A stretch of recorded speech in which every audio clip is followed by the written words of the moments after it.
Operation Tulong USA.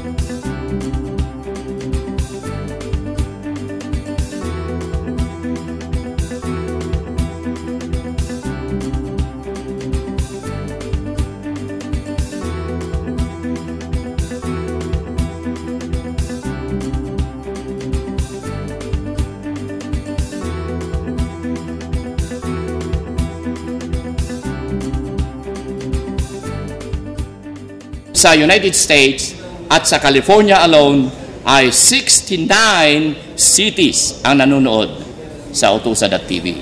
I found it out na yung pala nagpapalakas dito ay yung mga sabit-sabit, yung kanilang mga kaibigan, kaya napapanood. At very amazing, kung alam nyo si Aini Albances, di ba? Lagi nagko-comment dyan si Aini. Si Aini ay nagpo-post ng kanyang poem at nagbibigay ng comment. Saan ninyo, sa akala ninyo, nasa internet? Hindi. Nagpa-plancha, tapos pamaya-maya, magdudot-dot sa kanyang cellphone. Napapanood niya, kayo. Tapos sumasagot. Cellphone. Imagine that. Nasa loob sila ng kwarto, cellphone ang ginagamit. It's amazing kind of communication ngayon. So, iyon ang aking explanation kung bakit mayroon tayo tinatawag na Fantasy Bee Society. Kayo ang nasa Fantasy Bee Society. Alalahanin niyo yan. Kayo ang nagbibigay ng aliw sa 8 million na OFWs.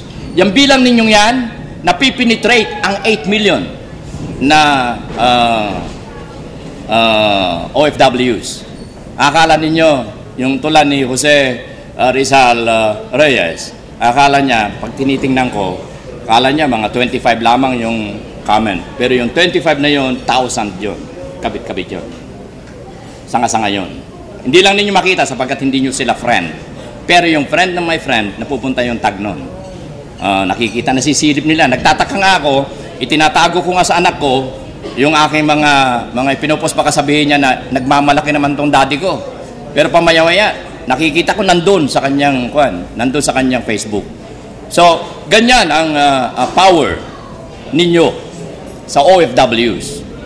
At kayo ang aliwan ngayon ng mga OFWs at huwag nyong tigilan ang paghabi ng tula sapagkat meron kayong hindi nalalaman na nag-a-appreciate ng ating mga tula, yung mga OFWs. Okay, yan ang dahilan kung bakit binigyan ko ng generic name ang visual poetry, ang Fantasy Bee. Na ngayon, kayo ang nasa Fantasy Bee Society. Maring tatanong ninyo, yan ba ay may membership? Wala iyang membership sapagkat ang lipunan, this is a lipunan ng mga manunula na may visual o mga letra lamang. Hindi ba society is a lipunan? May bayad ba ang maging miyembro ng lipunan? So marami nagsasabi sa akin na pinakailangan yan ay isang organisasyon or not. Kung magiging organisasyon yan, magiging tampulan na yan ng intriga sapagkat meron ng involved na pera. So, ito is just a lipunan ninyong mga makata, mga manunula. It is our society. Ito ang ating lipunan ng layunin ay mag-introduce ng makabagong uri ng way of expressing our art sa magitan ng letra at visual. Yan. Okay, magtungo tayo kung ano naman. Ito itinindig ni Calvido na School of Inventors. Okay. Sa nakita ko at napansin sa buong mundo, wala pang tinatawag na School of Inventors. Meron tayong School of Nursing, meron tayong School of Business, School of Law, School of Physics, School of Science. Pero wala pa kayo. Wala pa tayong nakita na School of Inventors. Sapagkat the word inventor itself ay nakakatakot. Akala mo, ang mga matatalino na lang at nakapag-aral magiging inventor. Pero explain ko sa inyo mamaya. So, napansin ng inyong lingkod na marapat na dito sa ating bansang Pilipinas magsimula ang eskwelahan na yan. Sapagkat dito sa ating bansang Pilipinas, napakaraming mga matatalino at madudunong. Para sa ganon, makilala ng buong mundo na ang pinanggalingan ng uri ng ganitong klase ng eskwelahan ay nanggaling sa Pilipinas. Paano natin ito gagawin? May formula ang inyong lingkod. Kung ano itong School of Inventors. Ang School of Inventors ay supported by the project of MAM Group and Operation Tulong USA na Million Bricks. Yung Million Bricks na yan, dyan ang gagaling ang suporta ng $1 million para sa ating eskwelahan na School of Inventors. Kaya, yung ibibigay ko sa inyong certificate mamaya, magtataka kayo kung bakit nakalagay doon Certificate of Donation na wala naman kayong i-donate. Yan ang tatanggapin yung Certificate of Donation mamaya sapagkat kayo may-ari. Kayo ang kauna-unahang may-ari ng eskwelahan ng mga inventor, School of Inventors. Kaya nandoon nagpapatunay na kayo mismo ang unang kasama sa pagtatatag ng history in this world. Ang writing the history of this world, kasama kayo sapagkat bibigyan ko kayo ng certificate na kayo ang kauna-unahang may-ari ng School of Inventors. So, hindi imposible sapagkat meron tayong supporter may bricks, million bricks. Yung million bricks na yan ay nagagaling sa suporta ng mga kilalang mga kumpanya, kilalang mga philanthropists, katulad ni Oprah, katulad ni Bill Gates, katulad ng so and so, so forth. Wala pa nga nanggagaling sa Pilipinas eh. Dahil dito sa ating bansang Pilipinas, nakita ko na paghihingi ka ng tulong, agad ang nasa sa isip ay negative. So ayaw kong dito manggagaling ang suporta ng School of Inventors sa atin, kundi yan ay manggagaling abroad para sa gano'n ipakilala natin na sa ating bansang Pilipinas ay hindi tayo mandurugas.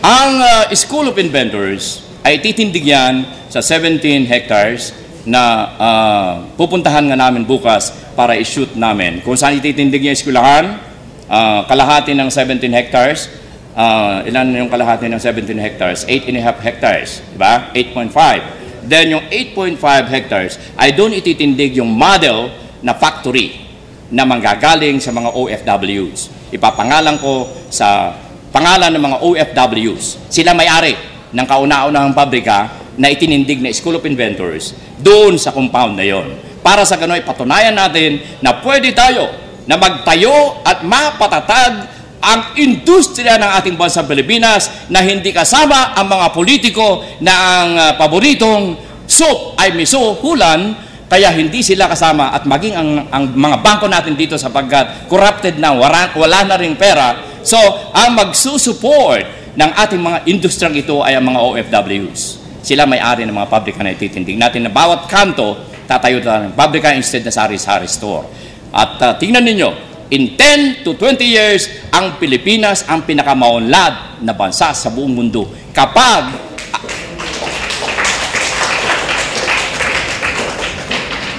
itong mga magkakambal na project ng Operation Tulong USA Foundation Incorporated, makikita nyo napakasimple. Pero kayo nagbigay ng inspirasyon sa inyong lingkod.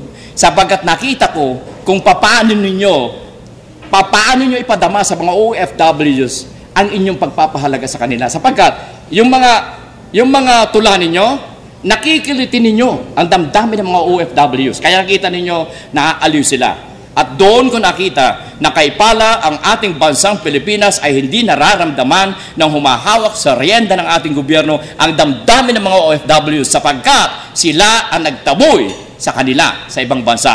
Kung dito sa ating bansang Pilipinas, matatag ang ating industriya, marami tayong mga pabrika, hindi itatapon ng mga OFWs sa ibang bansa, kundi dito magtatrabaho at hindi malulungkot na mapalayo sa kanilang mga mahal sa buhay.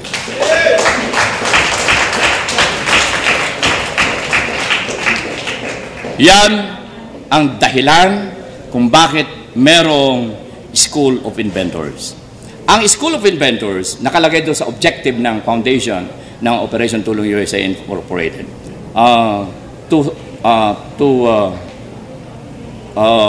Nakalimutan ko na yung right term, to foster education all over the world, to foster education to third world countries, and the model country is the Philippines. So, ano yung foster education? Yun ngayon, ang number one, yung School of Inventors. Kasi, kung ang i-sponsor ng Operation Tulong USA Foundation Incorporated ay School of Law, marami na yan eh. Sponsor namin o patayo namin eskwelahan ay School of Music. Marami na yan eh. So, ang itatayo ng Operation Tulong USA Foundation Incorporated ay wala pa rito, wala pa sa libro, wala pa sa pananaw ng kung sino man, kaya't naisip ng inyong lingkod na magtayo ng School of Inventors. Dito natin gagawin, model country. Ang Philippines, pagkatapos natin may tindig dito, punta tayo sa another third world countries, punta tayo sa another third world countries. Paano ito susuportahan? Because of my million bricks. Makikita niyo yan kung how they support ang project na ito, yung million bricks. Yan ang School of Inventors. Ngayon magtungo tayo. Ano naman yung pang-apat na proyekto ng Operation Tulong USA Foundation Incorporated? Ang OFW Industrial Revolution.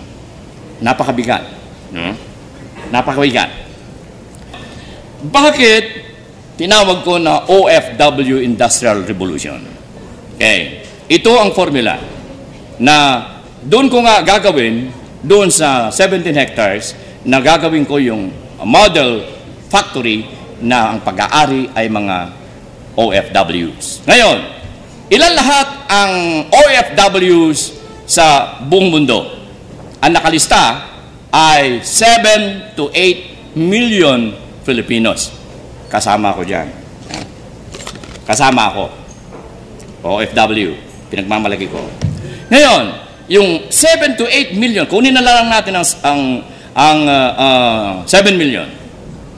Ang principle ng 65,000 na taxi driver na isang pera ay nakakatulong sa kanila. Ngayon, magtungo tayo sa mga OFW kung paano natin gagawin ang Industrial Revolution.